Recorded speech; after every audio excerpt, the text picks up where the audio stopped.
आसमान को फूल प्रूफ बनाने के साथ साथ आज हिंदुस्तान ने चीन पर दूसरी डिजिटल स्ट्राइक की। भारत ने 47 चीनी ऐप्स पर प्रतिबंध लगा दिया।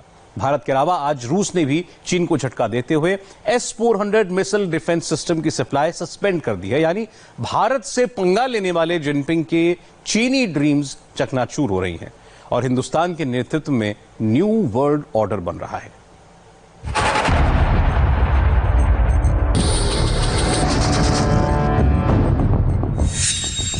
ये उभरते हुए न्यू वर्ल्ड ऑर्डर की तस्वीर है, जहां चीन पर चारों तरफ से निशाना लग रहा है।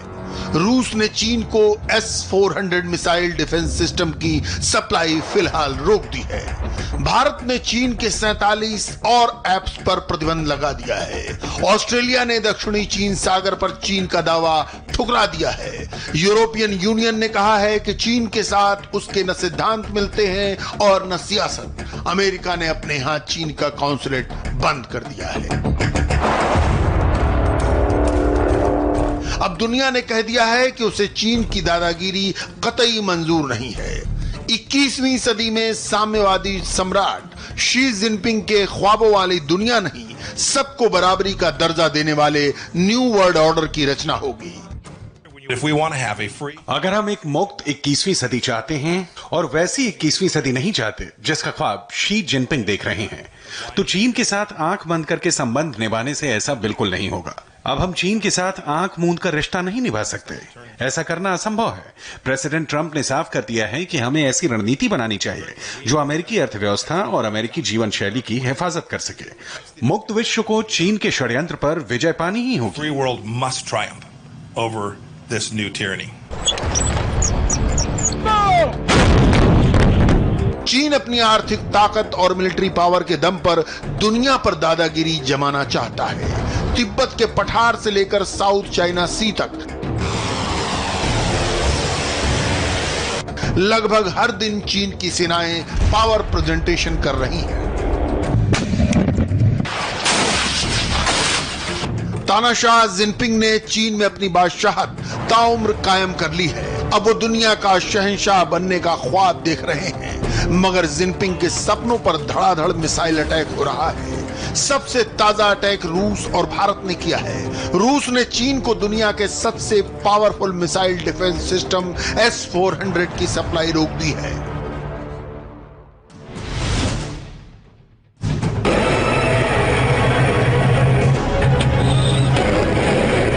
S-400 को इस वक्त दुनिया का बेस्ट एयर डिफेंस सिस्टम कहा जा रहा है, जो 400 किलोमीटर दूर से मिसाइल अटैक रोक सकता है और आसमान में ये 30 किलोमीटर की ऊंचाई पर ही हमलावर जहाज या मिसाइल को तबाह कर देता है। चीन को इस मिसाइल डिफेंस की एक यूनिट 2018 में मिल चुकी है, जिसे फिलहाल तिब्बत में तैनात किया गया है।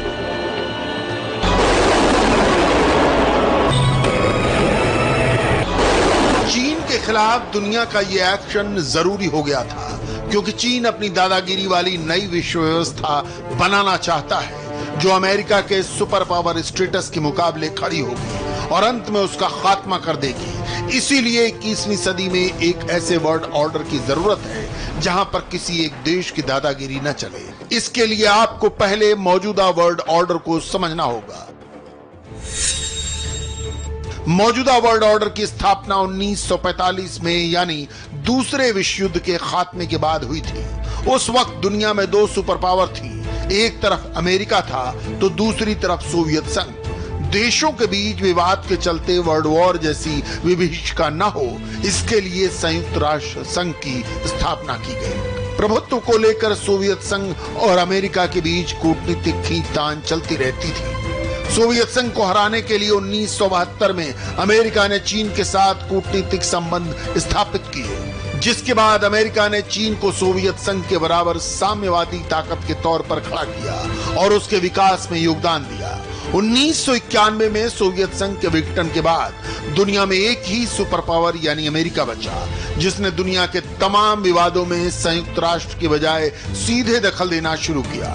2008 की आर्थिक मंदी के बाद अमेरिका और अन्य देशों की आर्थिक ताकत कम हुई और चीन एक बड़ी शक्ति के तौर पर उभरा, जिसने अमेरिका के सुपर पावर स्टेटस को चुनौती देनी शुरू कर दी। सोवियत संघ के विकास में अमेरिका का कोई योगदान नहीं था, लेकिन चीन को इतनी बड़ी ताकत बनाने में अमेरिका का रोल सबसे इंपॉर्टेंट रहा। आज भी अमेरिका चीन का सबसे बड़ा ट्रेड पार्टनर है। चीन ने सबसे ज्यादा निर्यात अमेरिका को ही किया है और यही अमेरिका की सबसे बड़ी चिंता है। सोवियत संघ तो ऐसा दुश्मन था जो अमेरिका से दूर था। सोवियत संघ के दरवाजे बाकी दुनिया के लिए बंद थे, मगर चीन तो अमेरिकी अर्थव्यवस्था की नस नस में समाया है। Now, this isn't about containment. ये कोई नई कंटेनमेंट पॉलिसी नहीं है। आप इस बात पर यकीन मत कीजिए कि ये बड़ी चुनौती है जिससे हमारा पहले सामना नहीं हुआ। सोवियत संघ के दरवाजे हमारे लिए बंद थे, लेकिन चीन तो पहले से ही हमारी सरहदों के भीतर घुसा हुआ है। ऐसे में हम इस चुनौती का सामना अकेले नहीं कर सकते। संयुक्त राष्ट्र, NATO, G7 देश और G20 देश, ये सब हमारी साझा आर्थिक, कूटनीतिक और सैन्य शक्ति के प्रतीक हैं। और अगर हम साहस दिखाते हैं तो यकीनन हम मिलजुल कर इस चुनौती का सामना कर सकते हैं। शायद अब समय आ गया है कि हम एक जैसी सोच रखने वाले देशों का नया समूह बनाएं, लोकतांत्रिक देशों का नया गठबंधन बनाएं। हमारे पास अब नए संसाधन हैं। हमें पता है कि हम ये कर सकते हैं। We have the tools. I know we can do it. New world order के लिए अब अमेरिका और चीन में होड़ लगी है। अमेरिका लोकतांत्रिक देशों का गठबंधन बनाना चाहता है, तो चीन ऐसे देशों को साथ ला रहा है जहां लोकतंत्र नहीं है। चीन के खेमे में पाकिस्तान, उत्तर कोरिया, वेनेजुएला और ईरान जैसे देश हैं, तो अमेरिका के साथ Britain, Canada, Australia, Japan, New Zealand, France और ताइवान जैसे मुल्क हैं। पिछले 3 दशकों में भारत, ब्राजील, दक्षिण अफ्रीका जैसे देशों ने भी काफी तरक्की की है और अब वो नए वर्ल्ड ऑर्डर में बराबर के साझीदार बनना चाहते हैं। भारत को किसी एक देश की दादागिरी मंजूर नहीं, फिर चाहे वो चीन हो या America. I think the US America को एक बहुध्रुवीय विश्व के साथ काम करना सीखना होगा। उसे ऐसी विश्व व्यवस्था से तालमेल बिठाना होगा जहां पर कई देश मजबूती से अपनी आवाज उठा सकें। अब अमेरिका को उन गठबंधनों से आगे सोचना होगा जिनके साथ वो पिछली 2 पीढ़ियों से काम करता आया है। over the last 2 generations. विदेश मंत्री एस जयशंकर का बयान न्यू इंडिया की विदेश नीति को डिफाइन करता है। नया हिंदुस्तान दोस्ती करता है तो जमकर करता है, बराबरी से करता है। इसकी मिसाल ये तस्वीरें हैं।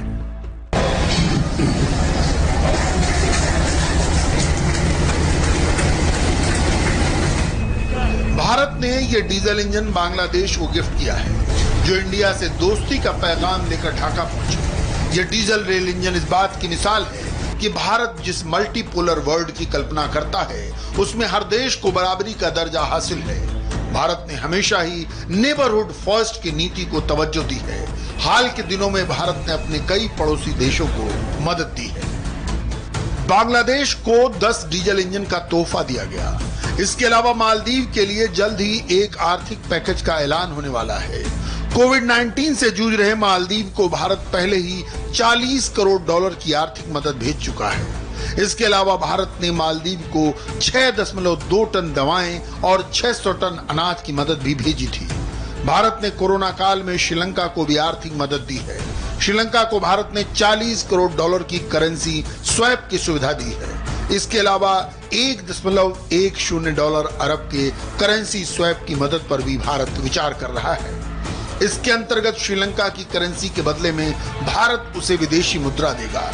भारत की इस मदद से श्रीलंका को विदेशी मुद्रा भंडार की कमी से निपटने में मदद मिलेगी।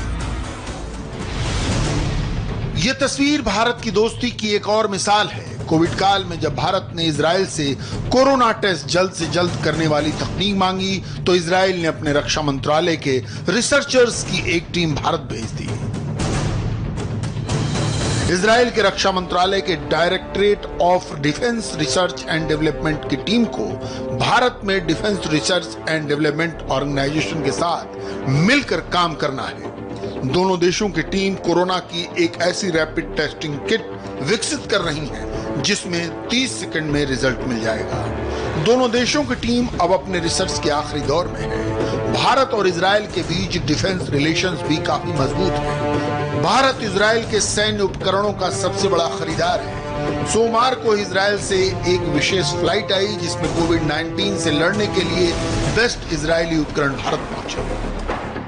इस फ्लाइट की अगुवाई खुद भारत में इजराइल के राजदूत रॉन मल्का कर रहे थे। Good morning, our dearest friends in India. Bharat में मेरे मित्रों को गुड मॉर्निंग। मैं इजराइल से दिल्ली की इस फ्लाइट का नेतृत्व करने में गर्व महसूस कर रहा हूं। हम इस फ्लाइट में अपने देश के बेस्ट रिसर्च और शानदार वैज्ञानिक ला रहे हैं जो इजराइल के रक्षा मंत्रालय में काम करते हैं। इसके अलावा इस फ्लाइट में हमारे स्वास्थ्य मंत्रालय के एक्सपर्ट भी भारत आ रहे हैं। इजराइल के ये एक्सपर्ट भारत के डीआरडीओ और प्रधानमंत्री के रक्षा सलाहकार की टीम के साथ मिलकर काम करेंगे। हम कोविड-19 के रैपिड टेस्ट की खोज में जुटे हैं, जिससे कोविड-19 के टेस्ट के नतीजे बस कुछ सेकंड में आ जाएंगे। Scientific advisor for Prime Minister and DRDO, trying to find rapid tests for COVID-19 that will give us results within seconds.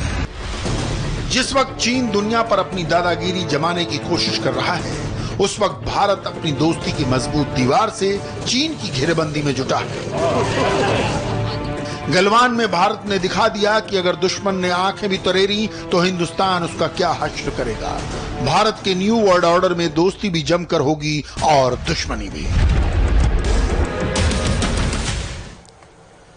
आइए अब आपको अयोध्या